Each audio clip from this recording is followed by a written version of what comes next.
आओ जीना सीखें। आओ बच्चों जीना सीखें, जीने का करीना सीखें। कहानी आफिया की रोज़ा कुशाई। एक खुशगवार शाम का वक्त था। अहमद, आमना और आफिया अपने वालिदैन के साथ बैठे टीवी देख रहे थे कि टीवी पर ऐलान हुआ कि कल पहला रोज़ा होगा। अचानक अहमद ने सवाल किया, अब्बू हम रोज़े क्यों रखते हैं? क्या सिर्फ अल्लाह की इबादत के लिए? वो मुस्कुराते हुए बोले, बिल्कुल बेटा, सबसे पहले तो रोज़ा अल्लाह ताला की इबादत है और उसका हुक्म है, मगर इसके हमारे जिस्म, ज़हन और रूह के लिए भी बहुत से फ़वाइद हैं। आमना ने हैरान होकर पूछा, और फ़वाइद क्या है अब्बू?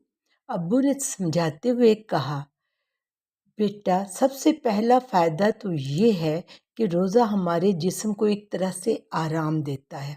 हम एक मख़सूस वक्त के लिए खाना पीना छोड़ देते हैं, जिससे हमारा निज़ाम हज़म बेहतर होता है।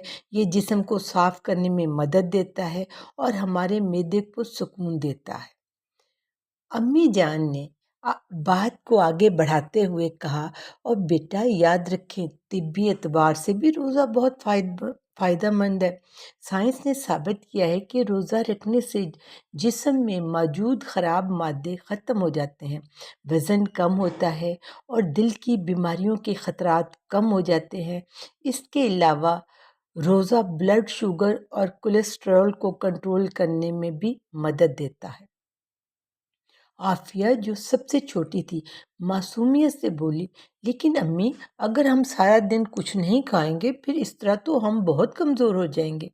अम्मी ने मोहब्बत भरे लहजे में कहा, नहीं बेटा, जब हम सहर और इफ्तार में अच्छी और सेहत बख्श ग़िज़ा खाते हैं तो हमारा जिस्म मज़बूत होता है और उसे तवानाई भी हासिल होती है। रोज़ा हमें नज़्म ज़ब्त और सब्र भी सिखाता है, और ये नज़्म ज़ब्त और सब्र हमारी रूह को ताकतवर बनाता है। अब्बू ने मज़ीद वज़ाहत करते हुए कहा, और बेटा, सबसे अहम बात यह है कि रोज़ा हमारी रूहानी तरबियत करता है। जब हम खाने पीने से रुकते हैं तो हमें एहसास होता है कि भूख और प्यास क्या होती है। ये हमें दूसरों के दुख दर्द का एहसास दिलाने और उनकी मदद करने की तरगीब भी देता है। आमना ने जोश से कहा, पिछले साल जब मैंने पहला रोज़ा रखा था तो वाकई मेरे दिल में भी दूसरों की भूख प्यास का एहसास बढ़ गया था। मुझे पता चल गया था कि जिन लोगों को खाने के लिए कम मुयस्सर होता है या खाने को बहुत कुछ नहीं मिलता, वो किस तरह सोचते हैं, वो क्या महसूस करते होंगे। अहमद ने सोचते हुए कहा, रोज़ा न सिर्फ हमारी सेहत के लिए अच्छा है, इसका मतलब है ये तो हमारी रूह के लिए भी फ़ायदेमंद है।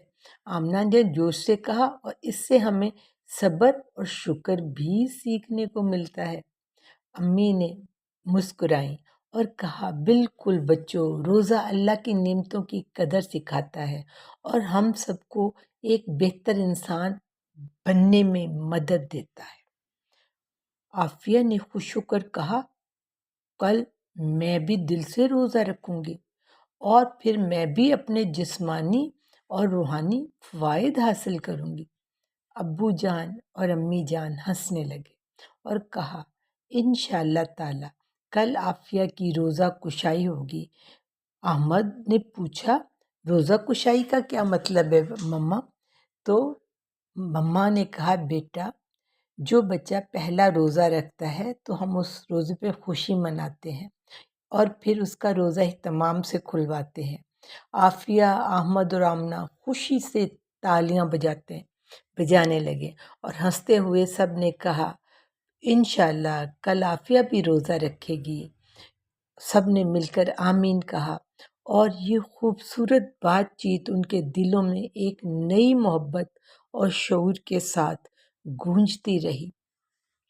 बेशक रोज़ा हम सबकी मदद करता है। क्या बच्चों, आप भी रोज़ा रखते हैं? आप में से कितने बच्चों ने रोज़ा रखा? और आपका रोज़ा आपने सहरी कैसे की, अफ्तार कैसे किया, ये मुझसे शेयर करना मत भूलिएगा। फिर एक मर्तबा बुध को नई कहानी के साथ मिलेंगे। तब तक के लिए अल्लाह हाफिज़। Bye bye, so long.